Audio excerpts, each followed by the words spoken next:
Millions of people visit Sarasota each year. Most don't find what's hidden just a few hundred yards beyond the beach. Let's go find it. If you're coming from downtown Sarasota, like the corner of Fruitville Road and Tamiami Trail, you're only about 10 minutes from the mangrove tunnels.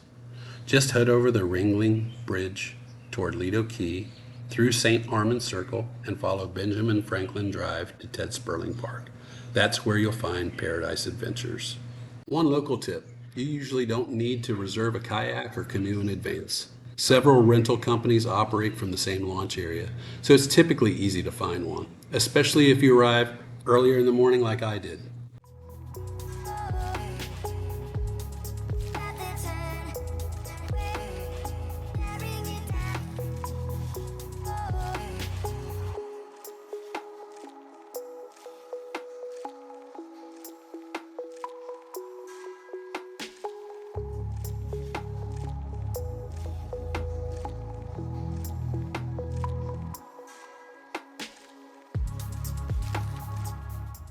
All right, hey, we just got launched. It's a little after 9 a.m.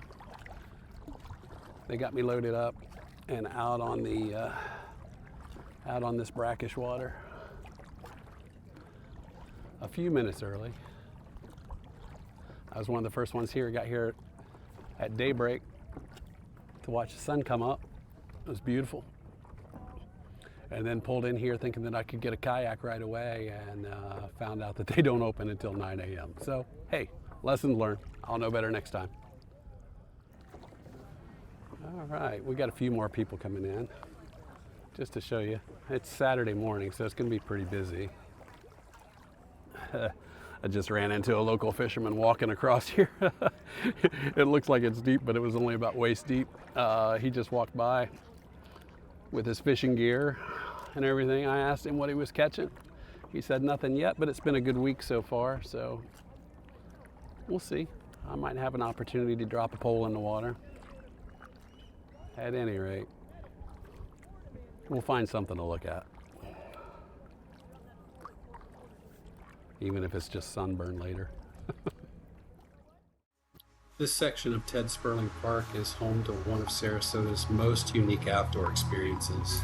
The winding mangrove tunnels create a peaceful maze of narrow waterways.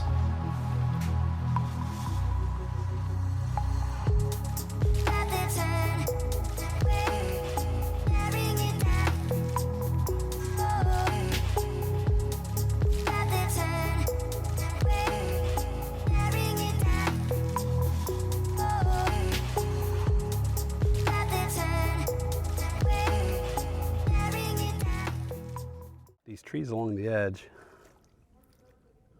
with the roots that are down in the water, these are known as mangroves. And what's interesting about them is that they take salt water, brackish water, and they basically filter the water, turn it into fresh water. So islands, this isn't a true island, but islands can't exist without these, because they basically convert the salty water to the fresh water, so that mammals and such on the island actually have fresh water to drink. So I guess there can be islands without them, but without them, there's not going to be any mammals that survive. So it's an interesting area back in here. Little trails all over the place.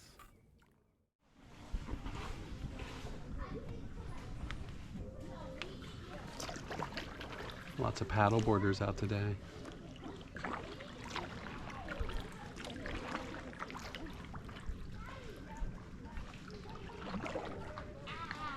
You good?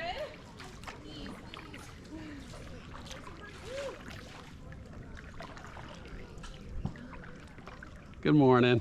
Good morning. Can you squeeze right through? Yep.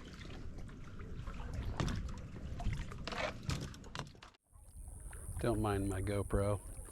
It just allows me to be able to film both directions.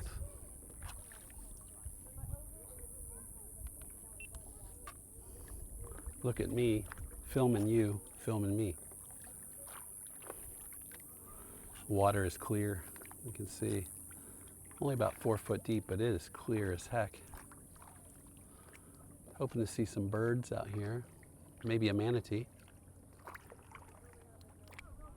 If we're really, really lucky, maybe a dolphin. I don't know if you can see that osprey over there in that tree, that tall tree right in front of me. They're a pretty big bird. Expert fishermen and fisherwomen. They're impressive to watch. A couple of fish. I see a school of fish in front of me. Let me see if we can't throw a pole in the water here. Get their attention. There we go.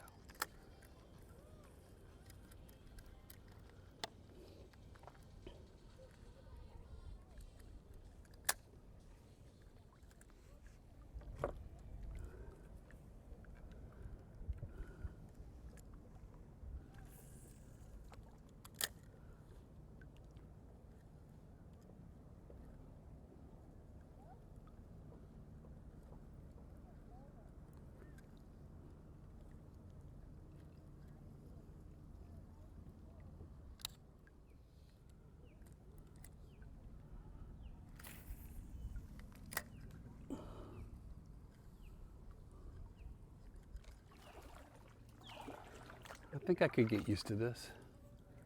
It does take a little bit of practice though. Steering around obstacles, trying not to hit my head. Steering around the low branches. All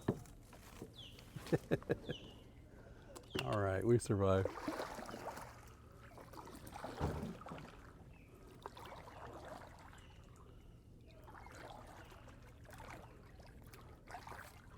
That wasn't real graceful, but nobody died.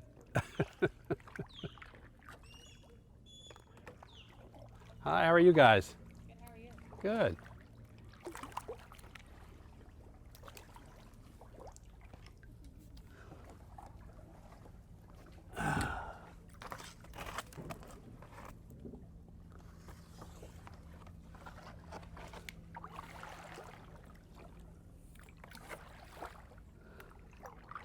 Current starts to pull you fairly fast through here.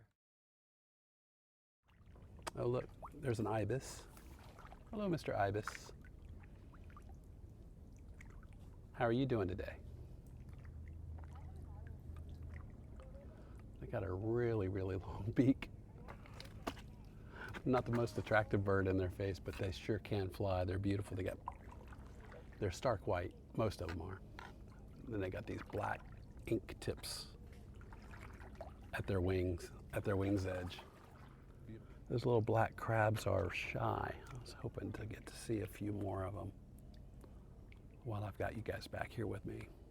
Oh, there's one.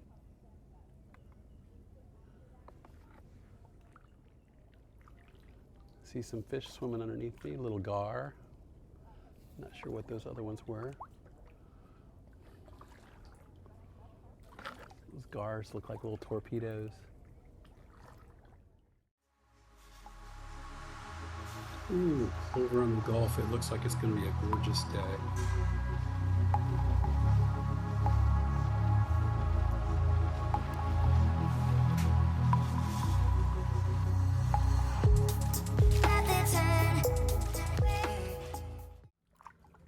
I hope I turned the right way. There was a split there where you could go left or right. I went left. Oh, there's another ibis. I don't know if you see that or not. Hello, Mr. Ibis.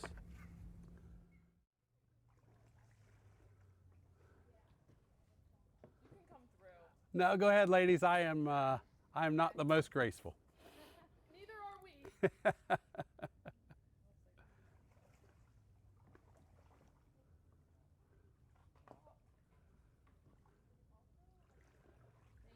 You're welcome. You guys have the current on your side. It's coming this way. We So. came up 3 against the current, so now we're surviving here. Thank you. You're welcome. Have a fun day. That was way more graceful than I would have done that. Thank you very much. How you doing today? Good, how are you guys? Oh, just wonderful.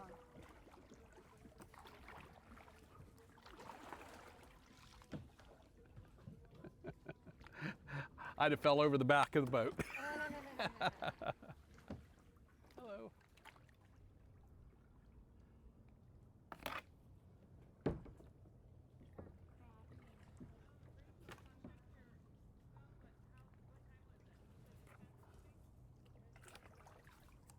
Hello.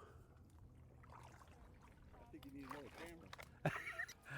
I left my drone.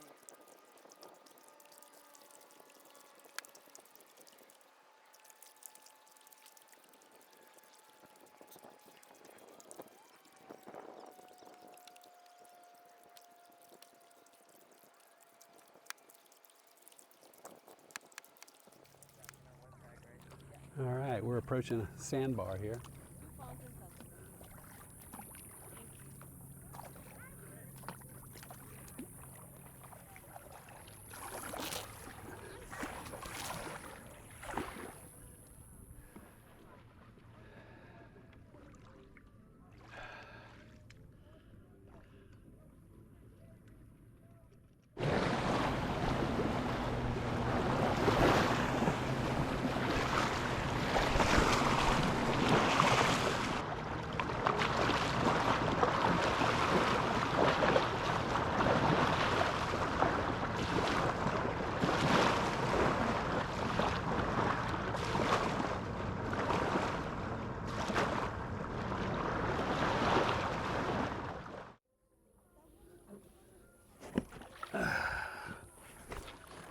Right, here we go.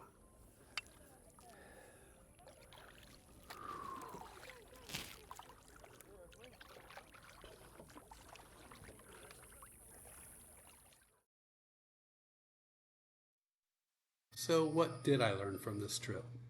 Well, a few things. First, I discovered the kayak rental doesn't open until 9 a.m., even though I proudly showed up at 6:30 ready to hit the water.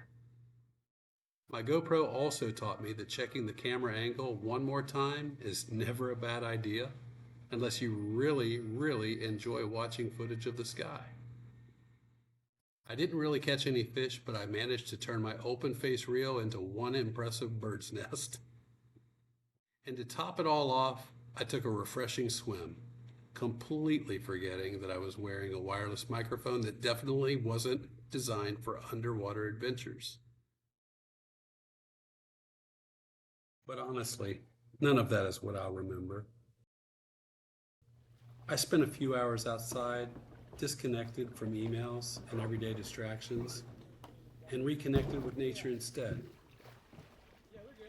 There's something about having a simple mission, whether it's paddling through mangroves, making a few casts, or just exploring. That helps put life back into perspective, doesn't it?